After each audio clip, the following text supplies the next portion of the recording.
Hello everyone, welcome to one more session NEET PYQ series. I am Kumar Rajesh. तो हम NEET previous year का question का discussion का एक सीरीज चला रहे थे, उसका ये नेक्स्ट सेशन है। ठीक है, 18 number 18th number of question तक हमने कर लिया था और मैं कुछ अपना अप्रोच में बदलाव का भी लास्ट क्लास में आप लोगों से बात किया था, तो वो बदलाव के साथ आज का क्लास में मैं आपके सामने हूं। ठीक है, चलिए तो हम नेक्स्ट 19th नंबर का क्वेश्चन 19 नंबर का क्वेश्चन हम यहां से शुरू करते हैं। आज 19 नंबर क्वेश्चन 19 नंबर जो क्वेश्चन है, सबसे पहले AIPMT 206 का है, 2006 का क्वेश्चन है। क्वेश्चन क्या बोल रखा है? क्वेश्चन बोल रखा है कि the velocity of particle at time t is given by, मतलब ये एक रिलेशन दे रखा है। रिलेशन क्या दे रखा है? रिलेशन दे रखा है v is equal to given क्या है? गिवन है क्वेश्चन में, गिवन है v is equal to a t plus b by t plus c, ऐसा दे रखा है। टी जहां पे क्या है? टाइम है। टी क्या है? टाइम है। टी क्या है? टाइम है। v सबसे पहले v क्या है? वेलोसिटी है। v क्या है? वेलोसिटी है। t क्या है? टाइम है। t क्या है? टाइम है। t टाइम है। a और b क्या है? ए बी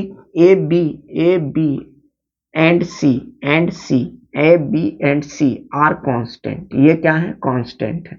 तो आपसे पूछा क्या गया इस क्वेश्चन के अंदर? आपसे पूछा गया dimension of ABC. 4 option given है क्वेश्चन में, मैं ऑप्शन नहीं लिख रहा, मैं लास्ट क्लास में आपको बोल दी।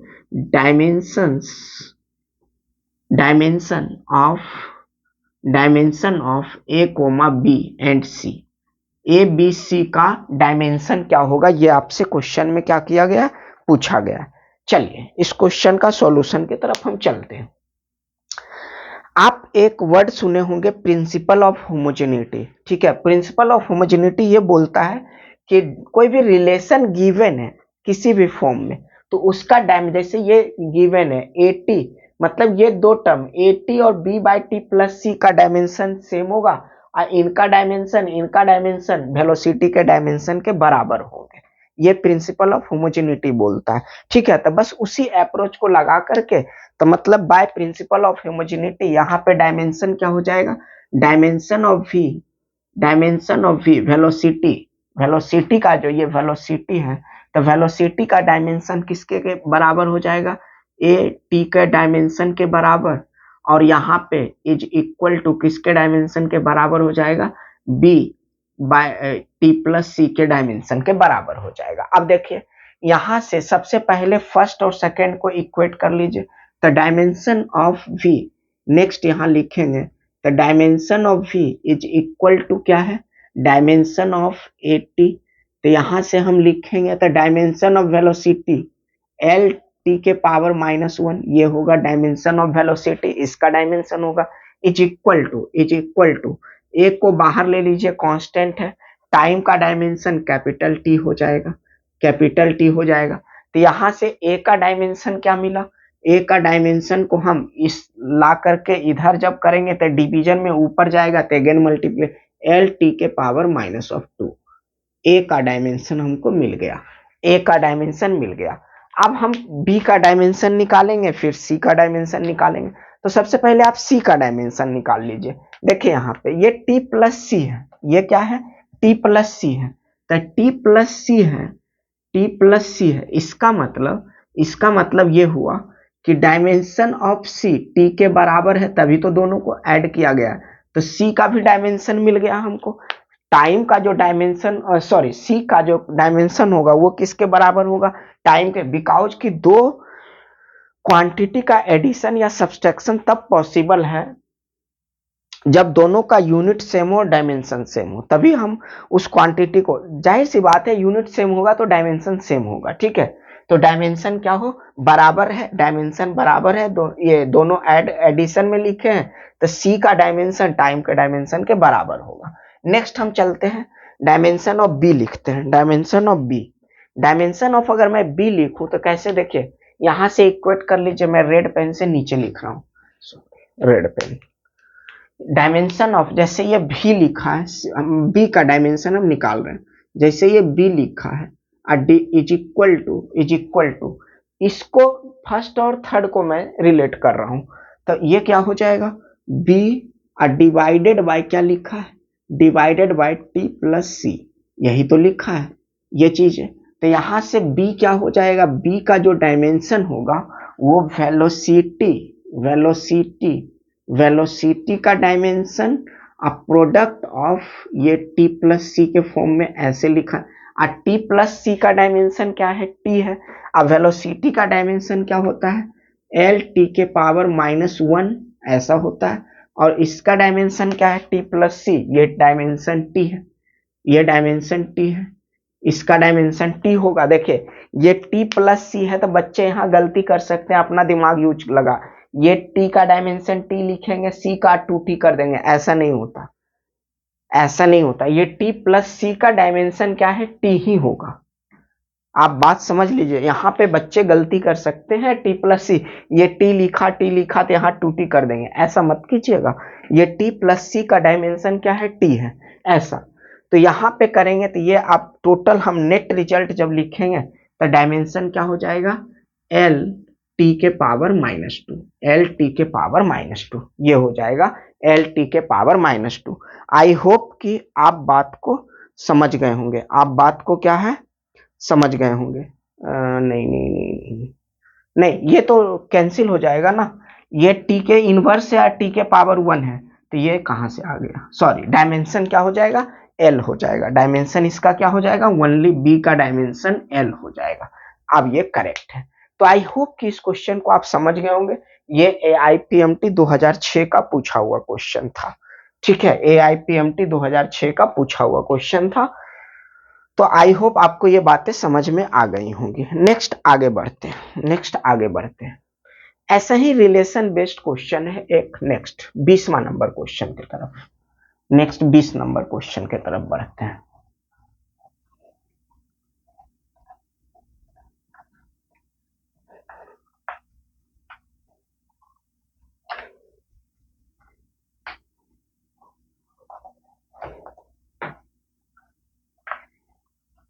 ज्यादा नहीं देर क्लास ले पाऊंगा, थोड़ा सा मेरा तबीयत ठीक नहीं है।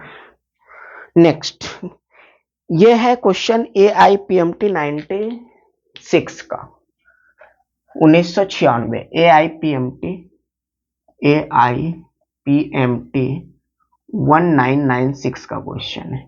इसमें गिवन क्या है, गिवन है क्वेश्चन में, गिवन है P प्लस, गिवन है क्वेश्चन के अंदर, जो गिवन है क्वेश्चन के अंदर, ये है P plus A upon V square, is equal to B into theta time of V, B into theta by भी गिवन है, ठीक है, बी इंटू थीटा बाय क्या गिवन है, बी, ये गिवन है। अब देखिए इसमें आपसे पूछा क्या है, सबसे पहले है क्या, P यहाँ पे प्रेशर है, P क्या है, प्रेशर, P क्या है, प्रेशर को बोल रहा है, प्रेशर बता रहा है, P क्या है, प्रेशर है। थीटा क्या है, टेम्परेचर है, थीटा क्या है, टेम्परेचर है, थीटा टेम्परेचर है। V क्या है, वॉल्यूम है, V क्या है, वॉल्यूम है, V क्या है, वॉल्यूम है।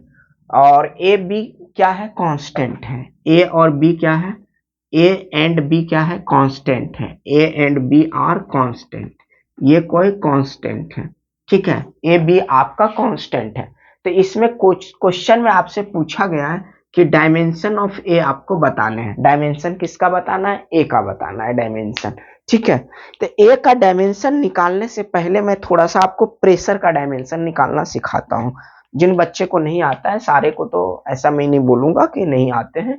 प्रेशर क्या होता है, प्रेशर जो डिफाइंड होता है, force upon area, normal force मतलब परपेंडिकुलर फोर्स अपॉन क्या डिफाइंड होता है, एरिया। तो फोर्स का डायमेंशन क्या होता है, M L T to the power -2, और डिवाइडेड बाय एरिया का डायमेंशन एल स्क्वायर हो जाएगा। इसको थोड़ा सा रीअरेंज करके लिखेंगे, थोड़ा सा रीअरेंज करके लिखेंगे तो ये कितना लिखा जाएगा, ये लिखा जाएगा एम एल के पावर -1 टी के पावर -2 ऐसा लिखा जाएगा।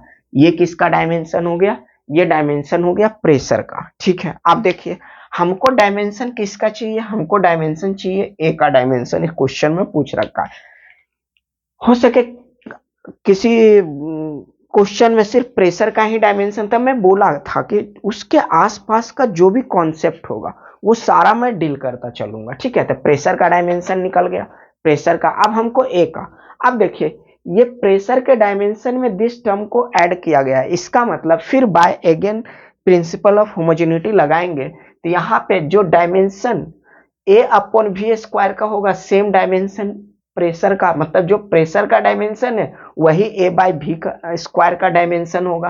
तो हम इतना ही इस पार्ट से, इस पार्ट से हमको क्वेश्चन का मतलब ही नहीं है, सॉल्यूशन में इस पार्ट का कोई रोल ही नहीं है। ये जो इक्वेशन गिवन है इसे बोलते हैं रियल गैस गैस इक्वेशन बोलते हैं। ठीक है, रियल गैस इक्वेशन बोलते हैं इसको। तो यहाँ पे बाय प्रिंसिपल ऑफ होमोजेनिटी यहां से मैं बोलूं तो यहां से क्या हो जाएगा, ये हो जाएगा dimension of P, dimension of P is equal to, dimension of P is equal to A dimension of A by V square, dimension of A by V square. तो यहां से रीअरेंज करेंगे तो ए का डायमेंशन क्या हो जाएगा, P into dimension of P और इसमें इंटू वी का स्क्वायर, वी का स्क्वायर ऐसा होगा। यहां से लिख लीजिए प्रेशर का डायमेंशन आप निकाल चुके हैं, कितना है, प्रेशर का डायमेंशन है एम एल के पावर -1 टी के पावर -2 और डायमेंशन वॉल्यूम का क्या होता है L Q, length into length L Q हो जाएगा और एल क्यू के पावर 2 भी हो जाएंगे क्योंकि वॉल्यूम का स्क्वायर है। तो ये कितना हो गया, यहाँ पावर 6 हो जाएगा, ये ए टू द पावर एम के पावर एन, मतलब ए टू द पावर एम है ऐसा, एक्सपोनेंट एंड पावर मारे ये छोटी छोटी बात है, ए के पावर एम के पावर एन तो a to the power m into n लिखते हैं। तो बस उसी, तो ये पावर 6 हो जाएंगे और 6 में से -1 हो गया तो कितना डायमेंशन बनेगा ए का, एम एम एल के पावर 5 और टी के पावर -2, टी के पावर कितना हुआ -2, ये चीज है। तो आई होप कि ये डायमेंशन किसका आ गया, ए का। यही किसी ऑप्शन में गिवन होगा, आपको ए का डायमेंशन पता पड़ गया, ए का डायमेंशन क्या होगा। नेक्स्ट क्वेश्चन की तरफ चलते हैं। Next question, next question, question number 21 की तरफ चलते हैं। क्वेश्चन नंबर 21, 21, ये 20 नंबर का क्वेश्चन था।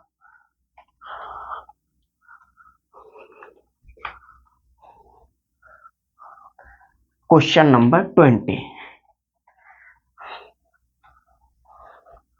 क्वेश्चन नंबर 20 की तरफ चलते हैं।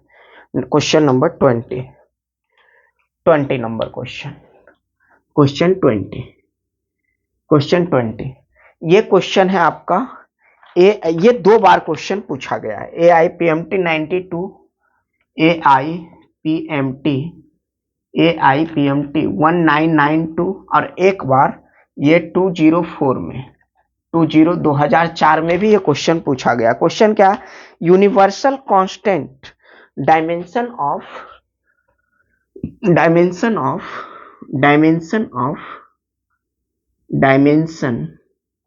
Of universal gas, universal gravitational constant, हाँ universal gravitational constant, universal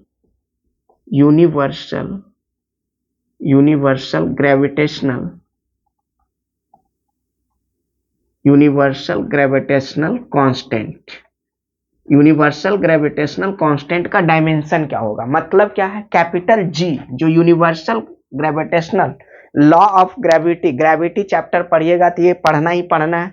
universal gravitational constant जो कैपिटल टी जी होता है उसका आपको क्या पता करना है, डायमेंशन पता करना है। देखिए इसका बेसिक अप्रोच क्या है, बेसिक अप्रोच ये जो बच्चा पता है कि क्या होता है, इसका रिलेशन क्या होता है, कहां से ये डेवलप हुए हैं, तो F is equal to G m1 into m2 by r square. दो मास के बीच में फोर्स होता है ये न्यूटन साहब ने बता के गए हैं हम लोगों को, ठीक है। तो जो अब ये क्या है, जी का डायमेंशन चाहिए, जी का डायमेंशन निकाल लीजिए। जी का डायमेंशन, जी का डायमेंशन क्या हो जाएगा, जी का डायमेंशन हो जाएगा एफ इंटू आर का square divided by m1 into m2, m1 into m2। ये फोर्स का डायमेंशन क्या हो जाएगा, फोर्स का डायमेंशन m l t के पावर -2, ये हो गया। और r क्या है, डिस्टेंस है, तो मतलब लेंथ का स्क्वायर इंटू l का स्क्वायर, ऐसा हो गया l का स्क्वायर डिवाइडेड बाय ये क्या है, m है तो मास का स्क्वायर, ऐसा हो जाएगा, ऐसा हो जाएगा। इसको अरेंज कर लीजिए, इसको जब हम अरेंज करेंगे तो ये कितना हो जाएगा, m m m के पावर -1, m का पावर -1, यहां से LQ बनेगा, ये LQ बना, और t के पावर -2, t के पावर -2। ये डायमेंशन किसका हो गया, यूनिवर्सल ग्रेविटेशनल कांस्टेंट जी का डायमेंशन निकल गया। जो ऑप्शन होगा आप ऑप्शन करेक्ट कीजिए, आगे बढ़ते जाइए। तो ये अप्रोच से क्वेश्चन देख रहे हैं आज, मतलब अलग ही है, थोड़ा फ्लो, ठीक है, बात समझ रहे हैं। लास्ट क्लास से, मतलब जो भी क्लास अभी तक हम लिए थे उससे ये अलग ही इसका फ्लो है, समझ रहे हैं। तो ज्यादा नहीं, मैं थोड़ा सा कल से ही गला फंसा हुआ है मेरा, तो मैं इस क्लास को यहीं पे रोक रहा हूं, और इससे एक्साइटेड मोड में हम अगले क्लास से, मतलब नेक्स्ट अगले कल से ही क्लास आपका स्टॉप नहीं होगा, ठीक है। ये छोटा सा था, बस एक आपको जो मैं बोला था वो करना था मुझे। तो मैं नेक्स्ट क्लास कल से आपका फिर से दूसरा क्लास लेके आऊंगा, और हम सिर्फ इसी मोड में एकदम बिल्कुल क्वेश्चन करते जाएंगे। तो इस क्लास को मैं यहीं पे स्टॉप कर रहा हूँ, मिलते हैं नेक्स्ट क्लास में, तब तक आप पढ़ते रहिए, अपना ध्यान रखिए। Thank you so much.